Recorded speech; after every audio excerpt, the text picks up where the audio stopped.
26 iyun Silahlı Qüvvələr Günü müasir tariximizin şanlı və qürurverici səhifələrindən biridir. Bu tarix ölkəmizin hərbi qüdrətini, ordu quruculuğundakı uğurlarını və torpaqlarımızın azadlığı uğrunda göstərilən qəhrəmanlığı bir daha xatırlamağı və təqdir etməyi mütləqləşdirir. Ordu quruculuğumuzun təməli ümumilli lider Heydər Əliyevin rəhbərliyi ilə qoyuldu. 1990-cı illərin çətinliklərinə baxmayaraq milli ordu formalaşdırıldı, onun peşəkarlığı və struktur islahatları təmin olundu. Bu hadisə Azərbaycanın müstəqilliyinin və ərazi bütövlüyünün əsas qarantına çevrildi. Bu siyasi xətt hazırda Prezident Ali Baş Komandan İlham Əliyev tərəfindən uğurla davam ettirilir. Onun rəhbərliyi ilə Azərbaycan ordusu regionun ən güclü və modern ordusuna çevrilib. Müasir texnologiyalarla təchiz olunmuş silahlı qüvvələrimiz beynəlxalq reytinqlərdə də yüksək sıralarda yer almaqdadır. Ordu quruculuğu sürətlə aparılmışdır. Buna görə Azərbaycan müasir orduya malik olmuşdur. Buna görə gənc nəsil vətənpərvərlik ruhunda tərbiyə olunurdu. Düşmənə nifrət ruhunda, vətənə sədaqət ruhunda. Buna görə iqtisadi islahatlar aparılmışdır. Və bütün bizim işlərimiz, bütün apardığımız siyasət, attığımız addımların fövqündə bu müqəddəs günü yaxınlaşdırmaq və bu günü görmək.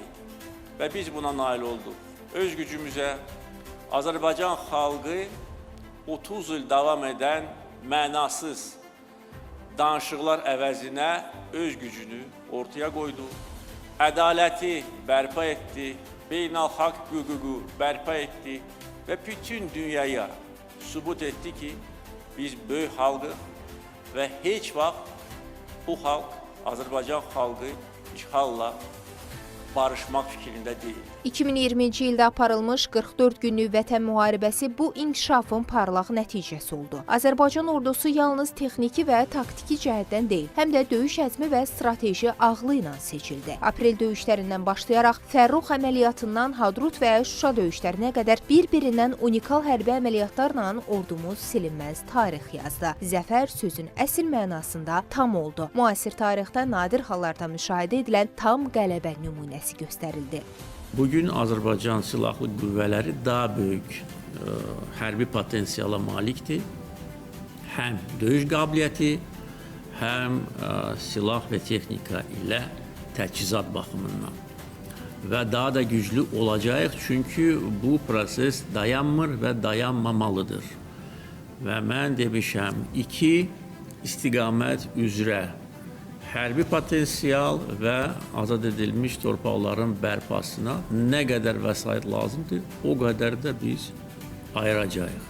Biz bu siyasəti aparmaqla həm ölkəmizin qüdrətini artırırıq, çünki bugün dünyada güc amili ön plandadır və güclə hesablaşırlar, gücdən çəkinirlər və biz son 2 il yarım ərzində bir neçə dəfə bunu bir neçə ünvana göstərmişik. Azərbaycan ordusunun əməliyyatları beynəlxalq humanitar hüquqlara uyğun şəkildə həyata keçirildi. Xüsusilə bir gündən daha qısa zamanda baş tutmuş antiterror əməliyyatı zərgər dəqiqliyi ilə aparıldı və dünya üçün nümunə oldu. Müasirləşən və dövrün tələbləri ilə ayaqlaşmağı bacaran ölkəmizdə hərbi qulluqçuların sosial rifahı da diqqət mərkəzindədir. Yeni mənzillər, hərbi şəhərciklər, sosial proqramlar həyata keçirilməkdədir. Hazırki dövrdə beynəlxalq münasibətlərdə güc və təhlükəsizlik ön plana çıxıb. Belə bir zamanda müasir və güclü orduya malik olmaq hər bir dövlətin başlıca vəzifəsidir. Azərbaycan isə bu vəzifəni uğurla yerinə yetirib. Regional təhlükəsizliyimizin qarantına çevrilmiş müzəffər ordumuz sayəsində ölkəmiz həm də təhlükəsizlik adası rolunu oynayır. Zeynəb Mirzəyeva,